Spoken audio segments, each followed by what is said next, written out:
بسم الله الرحمن الرحيم أعوذ بالله من الشيطان اللعين الرجيم بسم الله الرحمن الرحيم الحمد لله رب العالمين اللهم صل وسلم وزد وبارك على النبي الأمي العربي الهاشمي القرشي المكي المدني صاحب الوقار والسكينة المدفون بالمدينة العبد المعيد ورسول المسدد المصطفى الأمجد أبو القاسم محمد اللهم صل على محمد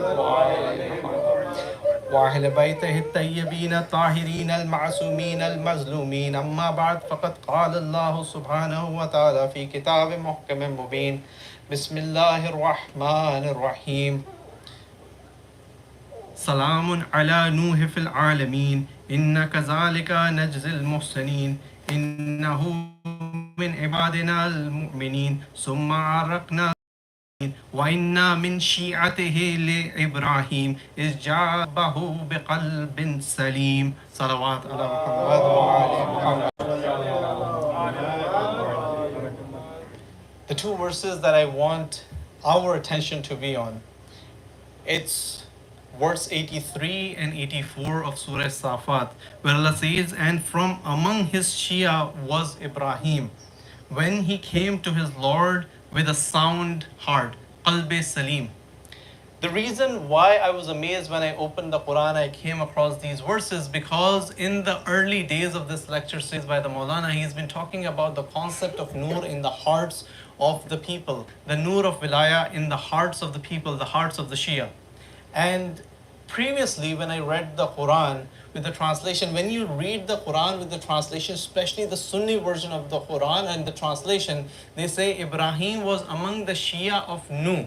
But when you actually go into the details of the interpretation from the Ahlul Bayt alayhis salam, there is a really interesting story and really interesting events that talk about who Ibrahim alayhis salam was a Shia of.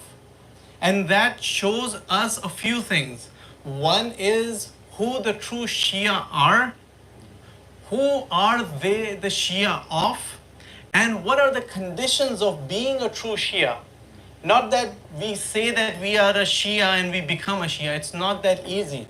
Being a Shia is a really big honor that we cannot just get by saying that we are a Shia.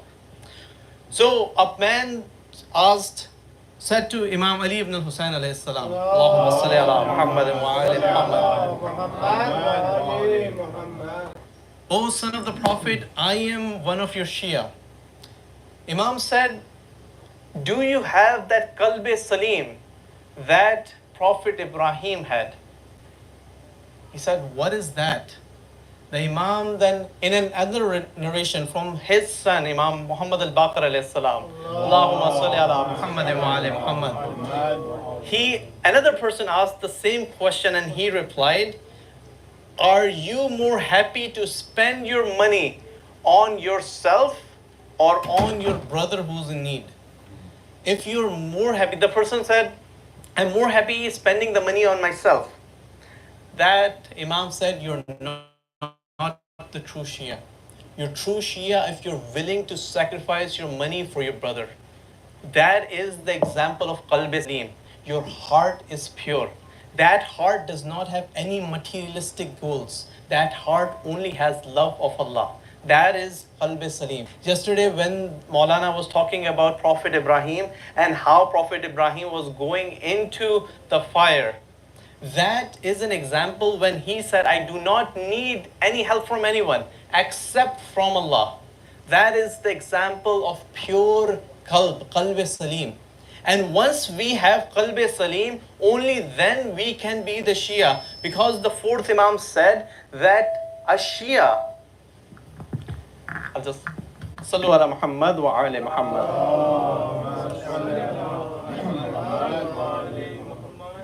The fourth Imam, going back to that example of that person who said that I'm Shia, the Imam said, if you do not have pure heart, then you're not a Shia.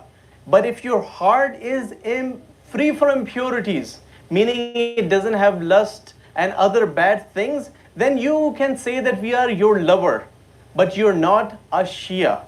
And if your heart is not even filled with our love, and it is impure, then your destination is fire, because according to the Imams, that only people who will go into Jannah are the prophets and Ahl Bayt alayhi salam, who the prophets will go into Jannah because of the wilaya of Ahl Bayt alayhi salam, because they are the Shia of Ahl Bayt alayhi salam. And I'll give you an example why. This narration that I found very powerful, which goes back to the concept of Nur. It was very powerful. What happened? How did Prophet Ibrahim became a Shia of Ahl Bayt alayhi salam? So the narration goes that Ibrahim alayhi salam, when his blinds were removed, he saw, and he was created, he saw some nur. He saw one nur which was the brightest around the throne. And he asked, "Oh Allah, who's this?" Allah said, "He is Muhammad sallallahu alayhi wa sallam. Allahumma salli ala Muhammad wa ali Muhammad." Right next to that nur was another nur. And Ibrahim asked, "Who's this nur?" He said, "It's Ali ibn Abi Talib alayhi salam." Allahumma salli ala Muhammad. Between the two nur, there was another nur, very bright. He asked, "Who's this nur?" Allah said, she is Fatima Zahra alayhi salam. Allahumma salli ala Muhammad wa ali Muhammad. Around them there were two more nur. So that made 5. And Ibrahim asked, "Who are these two nurs?" And they said, Allah said, "This is Al-Hassan wal Hussain, who are the sons of Sayyidah Fatima and Ali ibn Abi Talib alayhi salam." Allahumma salli ala Muhammadin wa ali Muhammad. Now it gets more interesting. Around these 5, there were 9 more nurs. And then Ibrahim asked, "Who are these?" Then Allah said, "These are from the progeny of the Prophet, the Imams after Hussain alayhi salam." Then Ibrahim said, "Okay, I understand all of these, but I see something really special around them. There are countless nurs around them. Who are these nur?" Allah said, "These are the Shia of Ali ibn Abi Talib alayhi salam." Allahumma salli ala Muhammadin wa ali Muhammad. Then Ibrahim alayhi salam said, "I wish I am one of the Shia of Ali ibn Abi Talib." And that's why this verse was revealed. That Allah says, "Wa in min shiyatihi li Ibrahim is ja rabbahu biqalbin salim." That one of the Shia of his Shia, Allah doesn't say whose Shia, his Shia, Shia of Ali alayhi salam, Shia of Prophet Muhammad, Shia of the Anwar of Ahlul Bayt alayhi salam was Ibrahim, when he came to Allah with the pure heart. And that shows being a Shia is not easy. It requires a lot of patience. And we saw yesterday what was an utter disgrace towards Shiaism.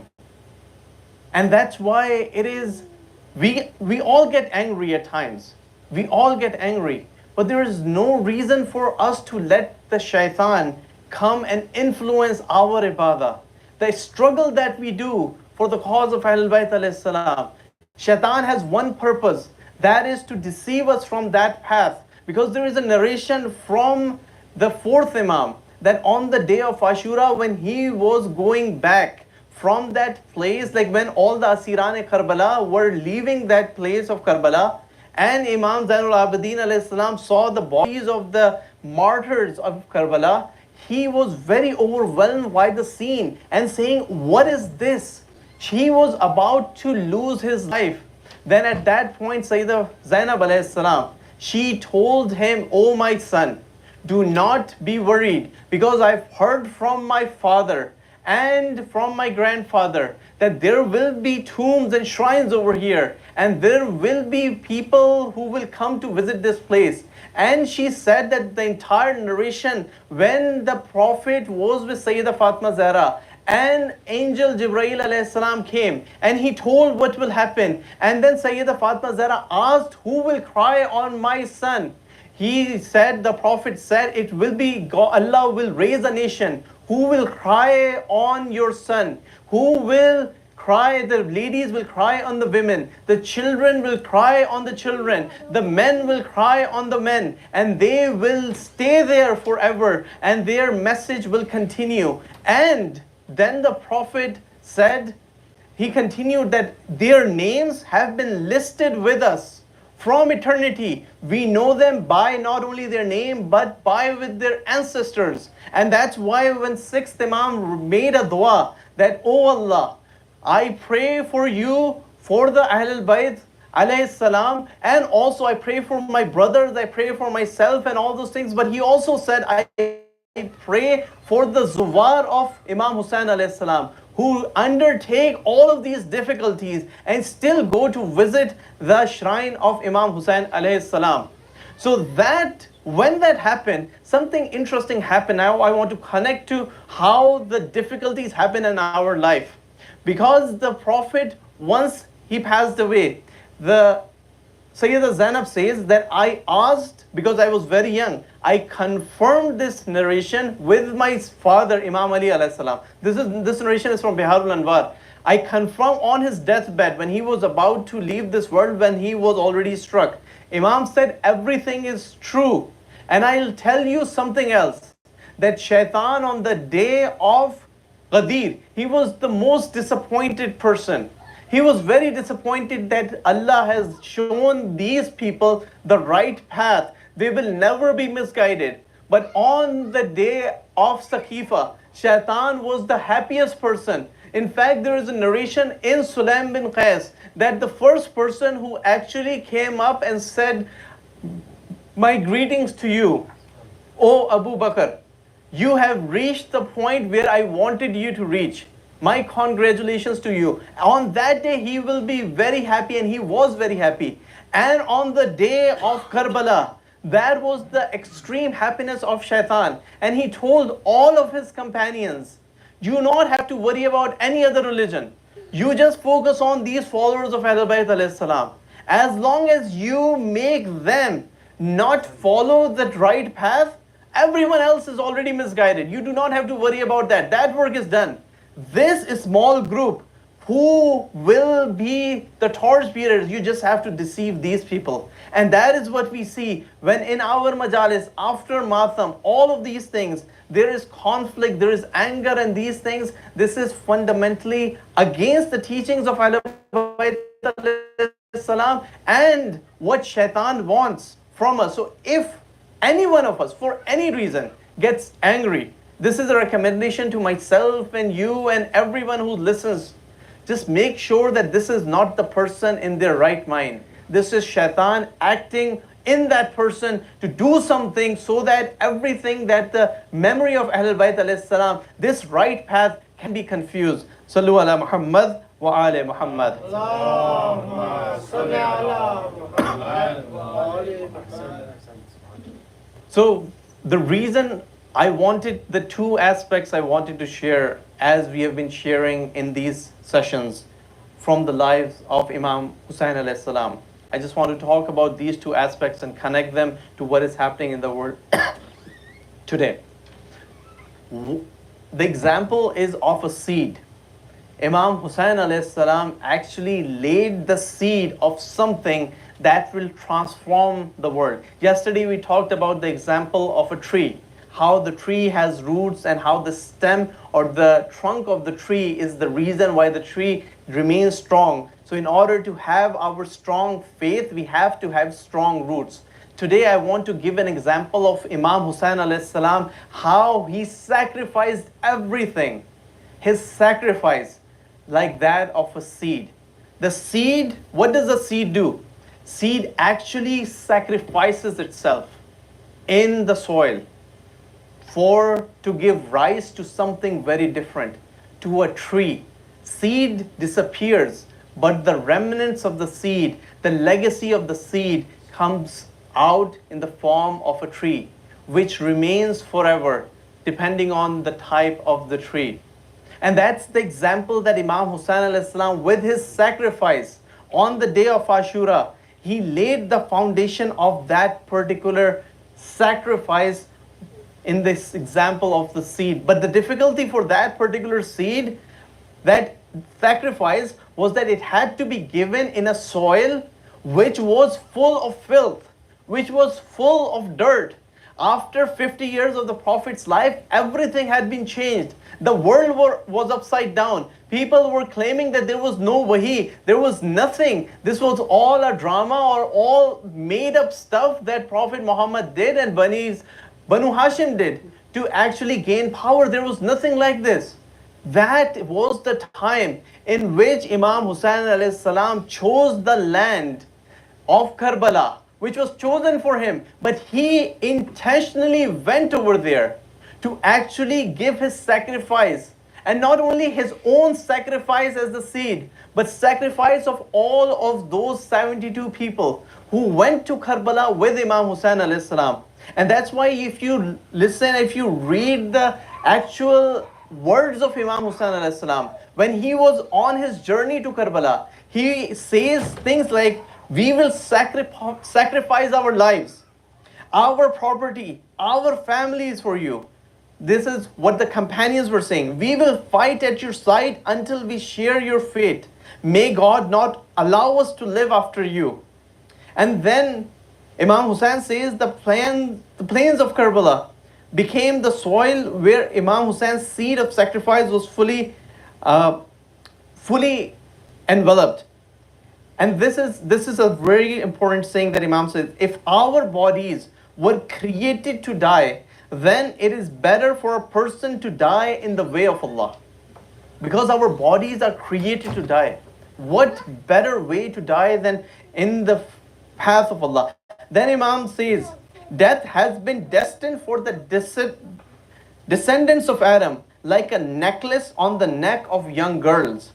My passion to be reunited with my ancestors is like that of Yaqub with Yusuf. So he was fully aware of where he is going. He was willing to sacrifice himself to actually give life to Islam. And that sacrifice required blood of those people who actually were the chosen by Allah for that particular sacrifice. And the reason why I've laid all of this out is two-pronged. Imam Hussein's sacrifice, when he gave his sacrifice, it would not have been successful if it was not for the message that was communicated through the azah, through the efforts of the Ahlul Bayt, through Sayyidah Zainab first, but with all the Imams. Imams made sure their narrations, when Imam, the 5th Imam, the 6th Imam, the 7th Imam, they actually left money in their life so that people can go, when they go for Hajj, there was azah of Imam Hussain alayhi salam. They were in Mina, they said, please do the azah of Imam Hussain alayhi salam. So this message continues. It is important for us to realize that where we are today in this world and what is happening around us and the sacrifices that are being given. I am not arguing and saying like who are Shia or who are not. There are many babies who are full of nur. They have no idea what is being happening to them. But that sacrifice should not go to waste. It is our responsibility to awaken the humanity. Like Sayyidah Zainab did, this is the first time when humanity is seeing what is happening in real time and the tragedy. It is our responsibility to not let that blood go to waste. And if we do let it go to waste, then think about what if Sayyidah Zainab would have kept quiet? What if Imam Zainul Abidin would have kept quiet because of the tyranny? They did not raise their swords. They did not do anything except for highlight what happened. And that is the responsibility that we should do. And I'll conclude with this example just so that minds can connect with what happened back then and what is happening right now. And you can understand the severity of the situation, especially back then. Think about a person, a young man. He lives in that part of the world where they do not have food, where they do not have water. They have some water, but it is not where they are living. So this person leaves the house afraid of snipers who might kill him, and the babies might not get water. But 1400 years ago, this person right now is afraid, but he is going. 1400 years ago, Hazrat Abbas alayhi salam, he knew that there are no snipers. He knew there are thousands of army people who are willing and will be attacking him as he's going towards the river. As this person in today's world, as this person makes his way over the rubble, in the midst of this bombed city, it is very different than when Hazrat Abbas was going through the stench of the dead bodies, the aspect of all of his companions and friends who had already passed away. And with the hope that if he doesn't bring water, there will be no one who will bring water for the household of Imam Hussain alayhi salam. Not only Imam Hussain, Sayyida Fatima Zahra alayhi salam. And if this person in today's society, especially in that part of the world, if he is hit, he is taken to a hospital with the hope that that person might survive. But when Hazrat Abbas was hit, there was no hope that he will survive. He was cut with one hand is lost, and then his second hand was lost, to the point that he fell onto the ground and there was no one who was there to help. At least today there are still people who try to help them. But at that point, the source of the creation of the universe, the last nur which Prophet Ibrahim saw in the heavens, that last nur was alone. The source of creation of the universe was alone. He was rushing towards his brother, saying, "You were my last hope, and after you, my back has broken." And that was the circumstance that Imam Hussain alayhi salam experienced. So it is what is happening today. It is catastrophic. It shows us how it feels to lose people. It shows us what death looks like. It shows us what happens when a person dies, when the last breath is taken. And then you think about what Imam Hussain would be feeling 100 times more when his last hope was losing hope and he was passing in his arms. So I request and I end with this dua that, oh Allah, even if you think that this world cannot survive without your hujjah, please hasten the reappearance of your hujjah, because the world is full of this satanic influence which has covered every aspect of the life. You think about one thing and it has shaitan over it. You come to the point where you cannot even talk about these things. You cannot even stand for justice. This is the degree of degradation of the not only world, not only non-Muslim world, but also the Muslim world. And there is only one cure. That is the reappearance of the Imam. And that's why it's our responsibility to show with our actions that we are the ones who will be there to support the Imam. And that is one important point that I want to end with, that those people who were the 72 people who were selected for Karbala, there were other people who actually pledged allegiance to Hazrat Muslim bin Aqil, but many of them did not come. Many thousands of them did not come. Only 72 people. They were chosen by Allah because of their pure hearts. So we need to purify our heart so that Allah will select us when the time comes. And when the time comes and Allah selects us, things will happen automatically. We just have to purify our heart and become the true Shia. And if that means that if we see difficulties within ourselves or our community, we just have to step forward and say, no, this is wrong. Do Amr bil Ma'ruf, Nahi Anil Munkar. With that, I'll just read the dua of Prophet Nuh alayhi salam so that Allah may destroy all the zalimeen in the world. Bismillahir Rahmanir Rahim. Rabbi ighfirli wa li walidayya wa liman dakhala baytiya mu'minin wa lil mu'minin wal mu'minat wa la tazid az-zalimina illa tabara bihaqqi Muhammad wa Ali wa Fatima wal Hasan wal Hussain. Sallallahu ala Muhammad wa ali Muhammad.